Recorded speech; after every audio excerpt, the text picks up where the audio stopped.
وعد الله المؤمنين والمؤمنات جنات تجري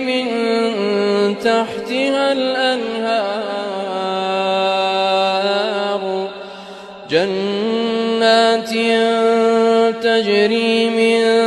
تحتها الأنهار خالدين فيها ومساكن طيبة في جنات عدن ورضوان من الله